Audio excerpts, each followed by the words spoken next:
오늘 본문 말씀은 로마서입니다. 로마서 6장 1절부터 14절에 있는 말씀.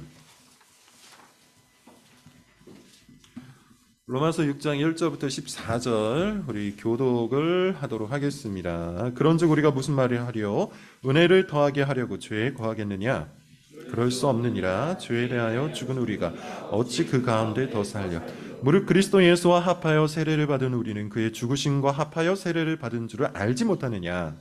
그러므로 우리가 그의 죽으심과 합하여 세례를 받음으로 그와 함께 장사되었나니 이는 아버지의 영광으로 말미암아 그리스도를 죽은 자 가운데서 살리신과 같이 우리를 또한 새 생명 가운데서 행하게 하려 합니다.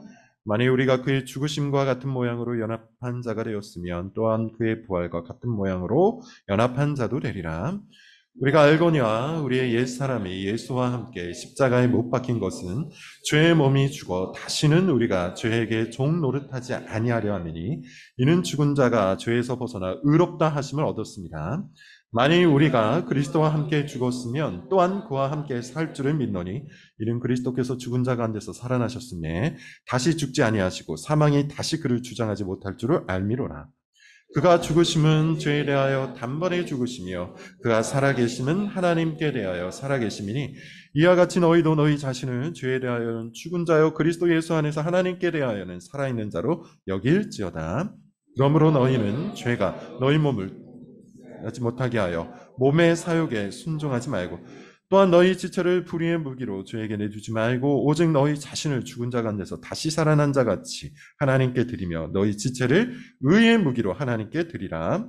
죄가 너희를 주장하지 못하리니 이는 너희가 법 아래에 있지 아니하고 은혜 아래에 있습니다. 아멘. 구원과 관련된 주제 설교 13번째 시간이고 제목은 이렇습니다. 그럴 수 없느니라. 그럴 수 없느니라입니다. 구원에 관한 성경적인 비유가 몇 가지가 있어요. 사실 굉장히 많은데 세 가지 정도만 한번 말씀을 드려보죠. 첫 번째는 이겁니다. 시체가 생명을 얻는 것. 성경은 구원을 이렇게 비유를 합니다. 죽은 사람이 살아나는 것. 구체적으로 말하면 영적으로 죽은 사람, 하나님에 대해서 죽은 사람, 하나님에 대한 인지도 없고 감각도 없는 그 사람이 구원을 받게 되면 어떻게 되는 겁니까? 하나님을 깨닫게 되고 하나님을 인지하게 되고 하나님에 대한 감각이 살아나는 것이죠. 그것이 구원입니다.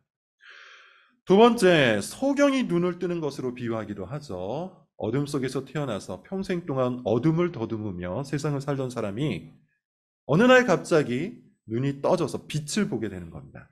빛으로 세상을 바라보게 되는 것이죠. 이것을 구원이라고 이야기합니다. 그래서 볼 수 없었던 것을 보게 되고 알 수 없었던 것을 알게 되는 것. 이것이 성경이 말하는 구원이에요. 세 번째 비유는 이것인데요. 접붙임입니다. 접붙임에 대해서 여러분 아시는 분도 있고 모르시는 분도 있겠지만 제가 어렸을 때는 중등 과정에 이 접붙이는 것을 실제로 하는 그런 과목도 있었습니다. 접붙임이라는 것이 여러분 뭡니까? 가지를 나무에 붙이는 거예요. 근데 시간이 지나면 어떻게 되죠? 시간이 지나면 놀랍게도 이 가지가 자라고 싹이 나고 줄기가 자라고 열매가 맺히게 돼요. 마치 그렇다고 합니다. 구원이라는 것은 나무에서 떨어진 가지가 말라 비틀어져서 죽어가다가 생명이 붙어 있는 나무에 붙게 되어서 그 나무로부터 생명을 공급받는 거예요. 이것이 구원이라고 합니다. 예수님과 우리의 관계가 그렇다는 것이죠. 예수님께 생명이신 예수님께 우리가 접붙임을 받아서 그 예수 그리스도의 생명을 공급받는 것. 이것이 구원이에요. 성경이 말하는 구원에 관한 비유 대표적인 세 가지입니다. 이 비유는 구원 이전과 구원 이후를 아주 확실하게 설명을 해주죠. 구원 이전에는 어떠했고 구원 이후에는 어떠하다. 이렇게 확실하게 설명을 해줘요. 구원 이전은 어떻습니까? 구원 이전에는 우리는 어둠 속에 있어요. 죽음 속에 있어요. 멸망 속에 있어요. 그래서 우리는 죽어 있고요. 점점 말라서 생명이 끝나가고 있는 중에 있습니다. 구원 이후는 여러분 어떨까요? 구원 이후에는 우리가 빛을 발견하게 되고 생명을 얻게 되고 그로 말미암아서 열매를 맺게 되는 것이죠. 이 비유가 뜻하는 바가 바로 그겁니다. 자, 그러면 여러분 아주 자연스럽게 우리는 그 다음 스텝을 연결할 수가 있겠는데 구원을 받게 되면 이제 우리는 어떻게 될까요? 구원을 받게 되면 새 생명과 새 정체성을 얻게 되는데 그에 걸맞은 삶을 내놓게 되는 거죠. 쉽게 말하면 여러분 이겁니다. 죽었다가 살아난 사람이 다시 죽었던 사람과 똑같이 굴 수는 없어요. 어둠 속에서 더듬으며 살다가 눈이 떠져서 빛 가운데로 나온 사람이 다시 눈을 감고 어둠을 더듬으면서 살 가능성은 없어요.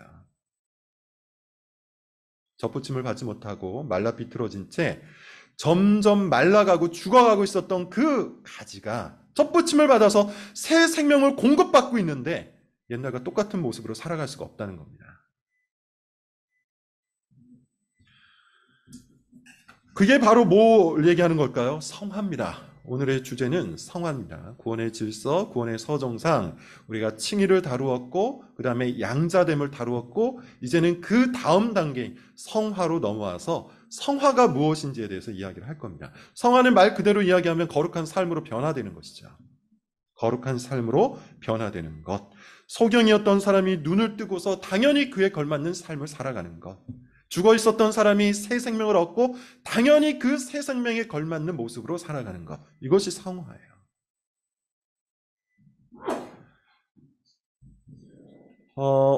그런 의미에서 여러분 오늘부터 3시간 정도 오늘 포함하여서 3시간 정도에 걸쳐서 성화와 관련된 설교를 좀 진행을 해보도록 하겠습니다.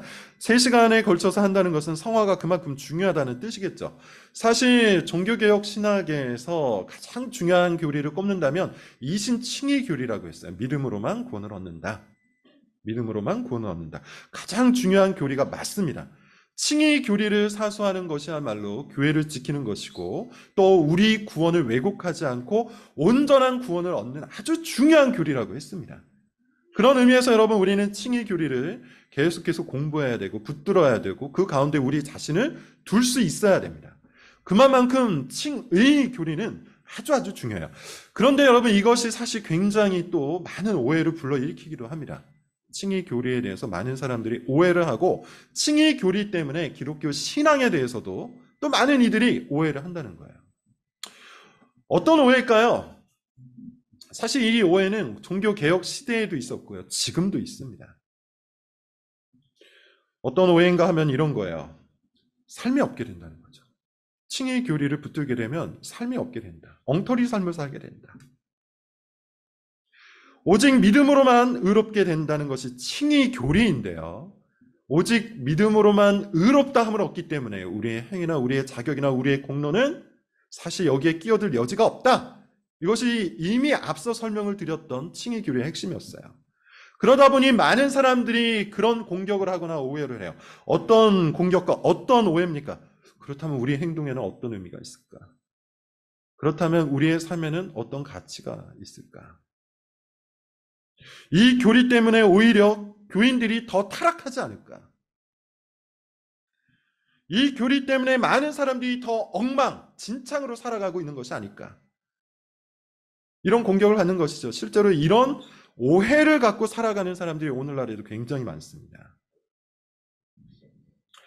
실제로 제가 봐도 그래요. 이신칭의 교리를 이용해서 엉터리 삶을 스스로 합리화하는 사람들이 너무나도 많아요. 교회 안에 부직이 있습니다. 하나님께 헌신하지 않아요. 하나님께 헌신하지 않는 삶을 당연히 여깁니다. 그리스도를 사랑하지 않아요. 그리스도께 사랑하지 않는 삶을 당연히 여겨요. 주님의 교회와 주님의 말씀을 따르지 않습니다. 그러면서도 나는 오직 믿음으로만 구원을 받았으니 천국은 보장이 되었다. 그렇게 자기의 모든 삶을 합리화하는 것이죠. 온갖 비리를 저지르고 각종 범죄를 저지르면서도 목사라는 직분을 갖고 장로라는 직분을 갖고 집사라는 직분을 갖고 사회에서 온갖 불법을 저지르면서도 나는 오직 믿음으로만 구원을 받기에 천국이 보장되었다. 이런 방식으로 생각하는 사람들이 너무나도 많다는 것이죠. 그렇게 나는 천국 입성이 확정된 자라는 자기 체면을 갖고 성경이 말하는 모든 거룩한 삶을 부정하고 외면합니다.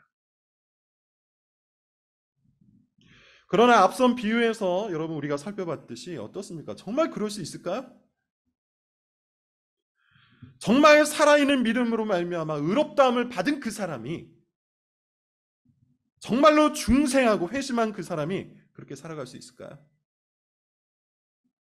빛을 겸한 사람이 다시 어둠 속으로 들어가서 스스로 눈을 감고 이 세상을 더듬으면서 살아갈 가능성은 없습니다.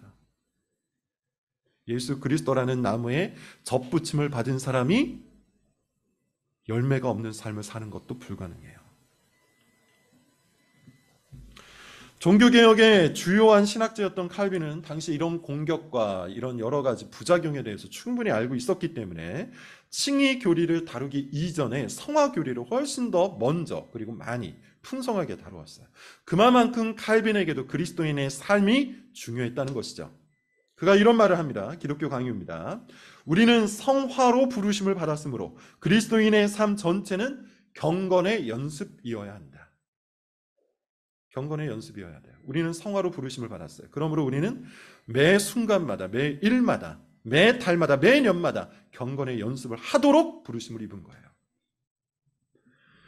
기독교 강요의 또 다른 번역에서는 이런 표현을 쓰더군요. 그리스도인의 삶 전체는 일종의 경건을 향한 열망이다. 저는 사실 이 표현이 더 마음에 들어요. 경건을 향한 열망을 갖고 살아가는 거예요. 그 열망이 생겨났기 때문입니다. 우리가 정말로 구원받은 사람이라면, 우리가 믿음으로 말미암아, 참된 믿음으로 말미암아 하나님의 법정에서 의롭다 칭함을 받은 그런 사람이라면 우리 안에는 거룩을 향한 열정이 있어요. 있을 수밖에 없어요. 오늘 본문을 보십시오. 바울이 바로 그 얘기를 해줍니다. 바울은 5장에서 압도적인 은혜에 대해서 얘기해요.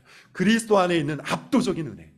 모든 죄를 부수고 모든 죄를 제거하고 모든 죄를 용서할 수 있는 그리스도의 은혜를 설명합니다.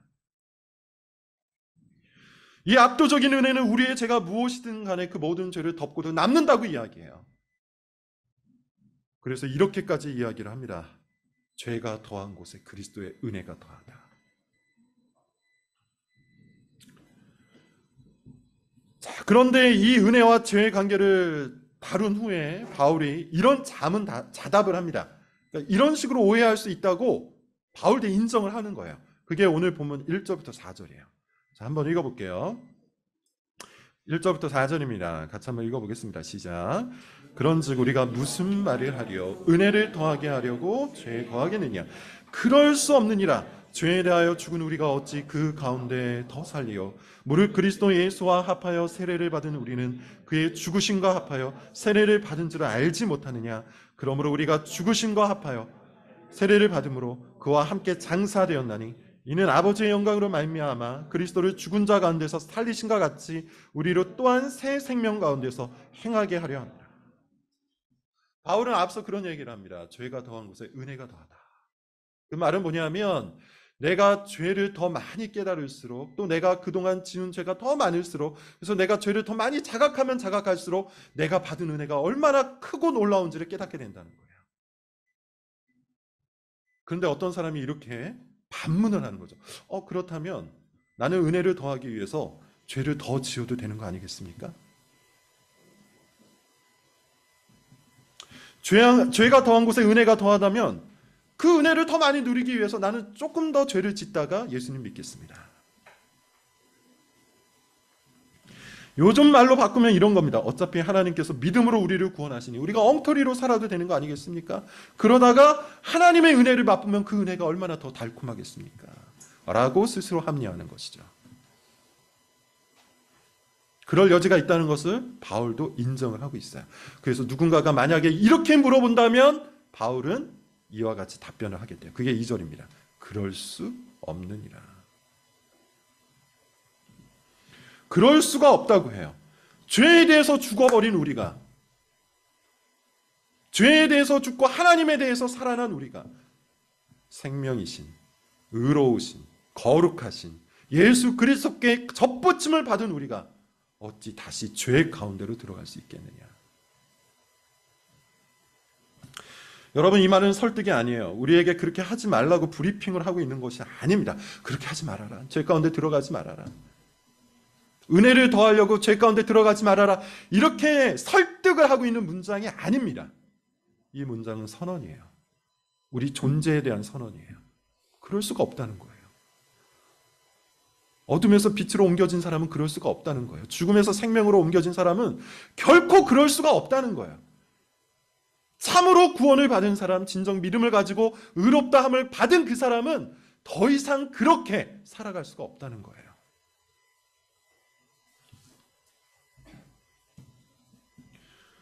우리가 결코 그럴 수 없는 결정적인 이유가 3, 4절에 나옵니다. 길게 나오는데요.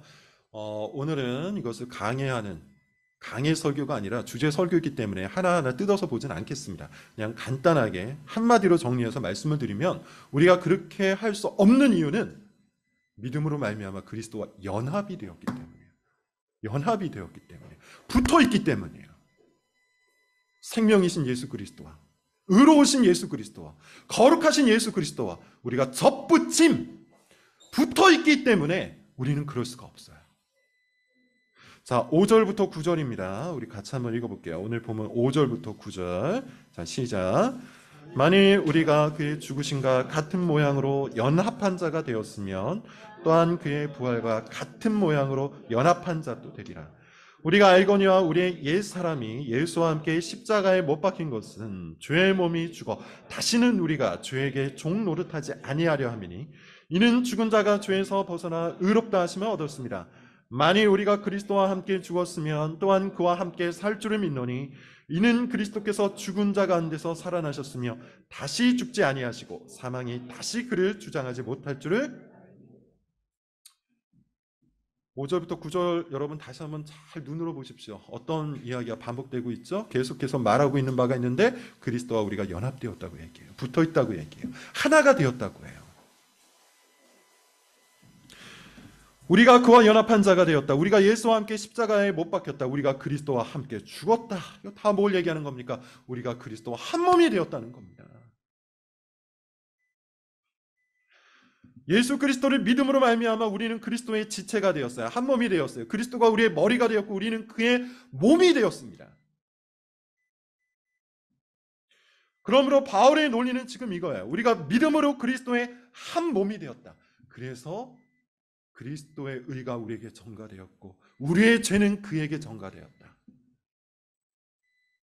그래야 하나님께서는 그리스도의 의, 우리에게 전가된 그리스도의 의를 보고 우리를 의롭다 칭해 주셨다. 또한 우리와 연합된 그 그리스도로부터 우리는 무엇을 받았냐 하면 거룩함을 받았다. 죄를 받은 게 아니라 거룩함을 받았다고 얘기해요. 그러므로 여러분 6절을 보십시오. 우리의 옛사람이 예수와 함께 십자가에 못 박힌 것은 죄의 몸이 죽어 다시는 우리가 죄에게 종 노릇하지 아니하려 함이니. 뭘 얘기하는 겁니까? 우리가 그리스도와 믿음으로 연합됨으로 그리스도가 죽을 때 나의 죄의 몸도 죽었다는 얘기예요. 그리고 나는 이제 더 이상 죄의 종 노릇을 하지 않게 되었다는 뜻입니다. 그리고 이제 우리에게 들어온 것은 뭡니까? 그리스도의 거룩함인 거예요.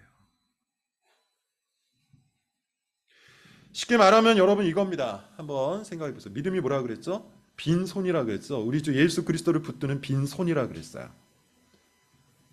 이게 믿음입니다. 그리고 이 믿음으로 말미암아 그리스도를 붙든 그 순간부터 우리는 그리스도와 한 몸이 되는 거예요. 이게 연합이에요. 그리고 우리가 믿음의 손으로 예수 그리스도를 붙듦으로 말미암아 그 그리스도의 의가 우리에게 전달되었어요. 근데 여러분 만약에 우리가 그리스도를 붙든 이 믿음의 손이 정말 참된 믿음의 손이라면 그리스도로부터 우리에게 전달되는 것은 그리스도의 의로움만이 아니라 그리스도의 거룩함도 전달된다는 거예요. 그래서 칭의가 사실이라면 성화도 사실이 될 수밖에 없어요. 우리가 정말로 믿음으로 의롭다함을 받은 사람이라면 우리는 반드시 거룩함을 향해서 나아갈 수밖에 없어요. 지금 바울의 설명이 그겁니다. 칭의와 성화는 결코 분리될 수 없어요. 의로움과 거룩함은 결코 분리될 수 없어요. 그렇다면 여러분 성화가 뭘까요? 오늘은 세 가지 정도로 좀만 더 구체적으로 살펴보고 설교를 좀 맞춰보도록 하겠습니다. 성화에 관해서 우리가 알아야 될 것 세 가지 정도를 정리한 후에 한번 설교를 정리해 보도록 하겠습니다. 첫 번째, 성화는 여러분 이런 겁니다. 방금 제가 설명을 드렸던 것처럼 예수 그리스도의 거룩함이 우리 가운데 들어오는 거예요. 이것은 칭의와 조금 다릅니다. 여러분, 칭의는 우리가 믿음으로 말미암아 그리스도의 의가 우리에게 전가되어서 그리스도의 의의 옷을 입는 거라면, 성화는 우리 주 예수 그리스도의 그 거룩함이 우리 가운데로 들어오는 거예요. 그래서 성화는 성향의 변화입니다. 아주 중요한 이야기예요. 성향의 변화예요. 성향이 바뀌는 거예요. 예수 그리스도를 믿기 이전 우리는 어둠에 속해 있었고 죽음에 속해 있었고 멸망에 속해 있었기 때문에 우리의 모든 성향은 그에 걸맞은 성향으로 발전해 갔어요. 그러나 예수 그리스도를 믿은 이유는 어떻게 됩니까? 우리는 이제 생명과 빛과 열매에 속해 있기 때문에 그에 걸맞은 성향으로 바뀌는 거예요. 이게 성화입니다. 특별히 조엘 비키는 그의 조직신학책에서 이렇게 표현을 하는데, 우리의 성향에 하나님의 은혜와 그 원리가 주입되는 것이다. 우리의 성향 속에 하나님의 은혜와 그 원리가 주입되는 거예요. 예컨대 여러분, 우리의 모든 것은 그대로 있습니다. 여전히 우리는 예수 그리스도를 믿기 이전이나 이후나 이성적이고 감정적이고 의지적이에요. 양심도 있고요, 기억도 그대로 있습니다. 그러나 이 모든 것들이 어떻게 되는 겁니까? 하나님의 은혜가 주입됨으로 성향이 바뀌어가는 거예요. 과거에 괴로웠던 기억이 예수님 믿기 이전에는 트라우마였지만 그 기억이 예수 그리스도를 믿은 이후에는 뭐가 되는 겁니까? 하나님의 은혜를 알리기 위한 주님의 수단으로 변화돼서 나에게 인식이 되는 거예요.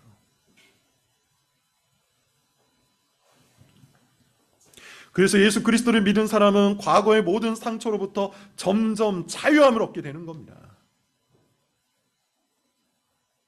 이성도 여러분 마찬가지예요. 어둠에 섞여 있었을 때 우리의 이성, 우리의 생각은 항상 어느 방향으로밖에 흘러갈 수밖에 없죠.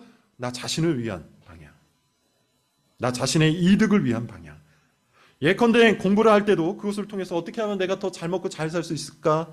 어떻게 하면 나의 경력을 더 높일 수 있을까? 어떻게 하면 내가 더 다른 사람보다 뛰어나고 탁월할 수 있을까? 오로지 그 생각만 하게 돼요. 예수님 믿기 이전에는 모든 공부, 모든 지성 활동이 그런 방식으로 작동을 합니다.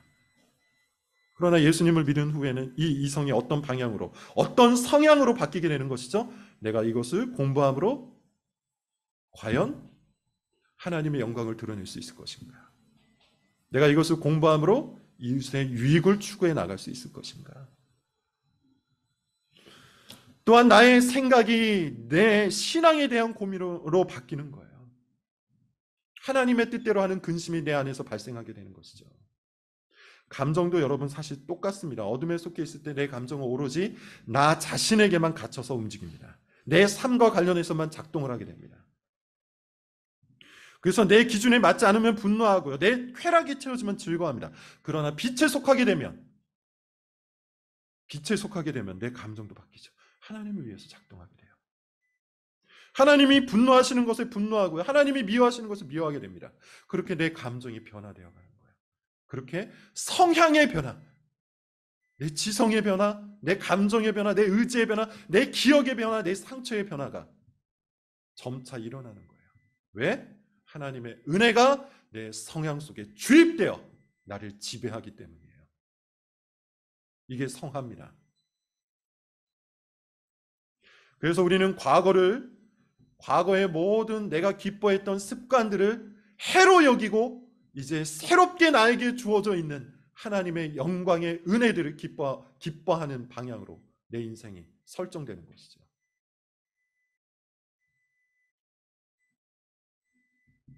두 번째, 성화에 대해서 우리가 알아야 되는 두 번째는, 성화는 점진적 변화예요.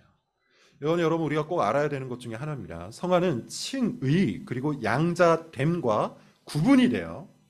칭의와 양자됨은 어떻습니까? 우리가 믿는 순간 곧바로 일어나는 것들이에요. 둘 다 법적인 것이기 때문이에요. 우리가 예수 그리스도를 믿는 순간 우리는 하늘의 법정으로 이끌려가서 하나님 앞에서 어떻게 됩니까? 의롭다 한 판결을 받아요. 이 판결은 단번에 이루어지는 거예요. 그리고 완전히 이루어지는 거예요. 다시 번복되지 않습니다.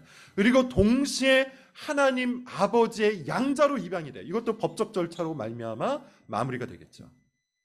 따라서 칭의와 양자됨은 단번에 완전히 영원토록 이루어지는 겁니다. 그러나 성화는 달라요. 여러분, 성화는 상태적인 겁니다. 점진적으로 이루어지는 거예요. 이걸 잘 설명할 수 있는 소설이 제가 지난 시간에 설명드렸던 왕자와 거지라는 소설이죠. 왕자와 거지라는 소설을 보면 옷을 바꿔 있습니다. 거지가 왕자 옷을 입어요. 근데 왕자 옷을 입어서 왕자 취급을 받지만 그의 습성은 어때요? 여전히 거지의 습성이 있죠. 그래서 궁중 예절을 배워야 되고 여러 가지 그에 걸맞은, 자기가 입은 옷에 걸맞은 여러 습성들을 새로 배워야 돼요. 옷을 갈아입는 것이 칭의라면 궁중 예절을 배우고 새로운 습성을 배우는 것이 성화입니다. 광해라는 영화, 좀 옛날 영화긴 한데 여러분 혹시 보셨는지 모르겠어요. 그 영화도 사실 그렇지 않습니까? 이병헌이 연기한 이 가짜 광해가 처음에는 어때요? 엉터리 모습을 보이죠. 그것이 우리의 웃음 코드가 됩니다. 근데 시간이 지나면 지날수록 이 이병헌이 연기한 광해가 어떠하죠? 자기가 걸친 그 도포에 걸맞게 점점 왕처럼 변해가잖아요. 이게 성화예요. 그런 의미에서 여러분, 성화는 점진적인 겁니다. 우리가 무엇을 입고 있습니까? 의의 옷을 입고 있잖아요. 그리스도의 옷을 입고 있잖아요. 그래서 우리가 믿음으로 걸친 이 옷이 정말 그리스도의 의의 옷이라면 이 옷에 걸맞게 우리가 변화되는 겁니다. 그게 성화예요. 자, 세 번째로 우리가 알아야 될 것은 이거예요. 그렇다면 어떻게 변해갈까요? 이 변화도 참 많은 종류가 있어요. 어떤 사람은 시간이 흘러가면서 점점 여러 가지 세상의 방법들을 깨달아가면서 소위 말해서 철이 들어가는 사람도 있고, 또 어떤 사람은 교회 생활에 아주 잘 적응해서 나름대로 변화되는 사람이 있을 거예요. 그런 변화를 얘기하는 걸까요? 그렇지 않습니다. 성화는 단지 규범을 지키는 것 정도가 아니에요. 성화를 이런 수준으로 격화시킨다면 교회가 율법적인 커뮤니티 정도밖에 되지 않을 겁니다. 종교적인 커뮤니티, 종교적인 공동체 수준밖에 되지 않을 거예요. 성화는 정확하게 말해서 규범을 지키는 것 정도가 아니라 하나님께 헌신하는 거예요. 여러분, 믿음으로 말미암아 우리가 어떻게 된다고 그랬죠? 죄에 대해서 죽고 하나님에 대해서 산다 그랬죠. 하나님에 대해서 산다는 말의 의미가 여러분 뭐죠? 하나님을 알게 된다는 거예요. 하나님을 보게 된다는 거예요. 하나님을 인식하게 되고 그분을 향한 감각이 깨어난다는 뜻이에요. 죽었다가 살아난 사람, 소경이었다가 빛을 보게 된 사람은 우리가 그동안 볼 수 없었고 알 수 없었던 하나님을 보게 되고 하나님을 알게 되는 거예요. 그리고 그 하나님은 어떤 하나님입니까? 창조주이시고 통치자이시고 재판장이시고 아버지시잖아요. 그러므로 그 하나님을 우리가 인지하면 인지할수록 그 하나님의 걸맞은 반응을 내놓는 겁니다. 그게 성화예요. 특별히 두 가지 방향에서 헌신하게 되는데, 첫 번째는 재판장이신 하나님을 인식하고 그분을 두려워하며 순종하는 것이죠. 재판장이신 하나님, 공의의 하나님, 정의로우신 하나님을 인식하고 그분의 걸맞게 우리가 두려워함으로 순종을 하는 겁니다. 두 번째는 뭡니까? 아버지이신 하나님을 인식하는 겁니다. 그리고 그분을 사랑하고 그분을 흠모하며 그분을 찬양하는 것이죠. 칼빈은 이 두 가지 감정, 두려움과 사랑이 결합된 감정을 경건이라고 하고, 이 경건이 있는 사람이야말로 참된 믿음, 그리스도인의 삶을 살아갈 수 있다고 얘기해요. 그렇다면 성화는 전혀 규범적이지 않을까요? 여러분, 그렇지 않습니다. 하나님께 헌신한다는 것은 구체적으로 그의 말씀에 헌신하는 거예요. 그 이야기는 다음 주에 하겠습니다. 결론을 맺겠습니다. 여러분, 계속해서 말씀을 드린 것처럼 성화가 없는 칭의는 없습니다. 거룩한 삶이 없는 구원은 없습니다. 하나님께 헌신하지 않는 신앙이라는 것도 없습니다. 만약에 성화가 없다면 여러분들이 믿고 있는 칭의는 가짜예요. 만약에 하나님께 헌신하는 그런 거룩한 삶이 없다면 여러분의 신앙은 가짜입니다. 앞서 얘기했던 것처럼 우리가 믿음으로, 믿음의 그 빈손으로 붙든 분이 참된 예수 그리스도라면 그 그리스도로부터 우리에게 주어지는 것이 의로움과 거룩함 두 가지이기 때문이에요.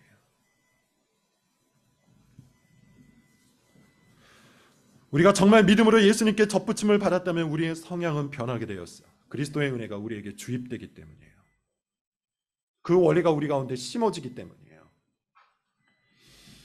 바울이 이렇게 이야기하지 않습니까? 여러분, 오늘 본문 11절부터 14절을 읽고 설교를 마치겠는데요. 우리 같이 한번 읽어보도록 하겠습니다. 지금까지 제가 말씀드린 것들을 머리에 담으시면서 한번 읽어보도록 하겠습니다. 시작. 이와 같이 너희도 너희 자신을 죄에 대하여는 죽은 자요 그리스도 예수 안에서 하나님께 대하여는 살아있는 자로 여길지어다.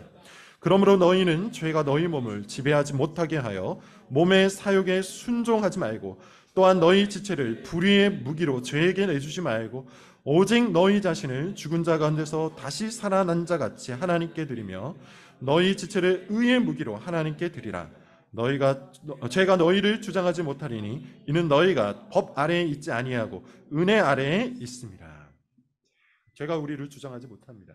죄가 아니라 하나님께 우리의 지체, 우리의 몸과 영혼과 마음과 삶을 드릴 수 있기를 바랍니다.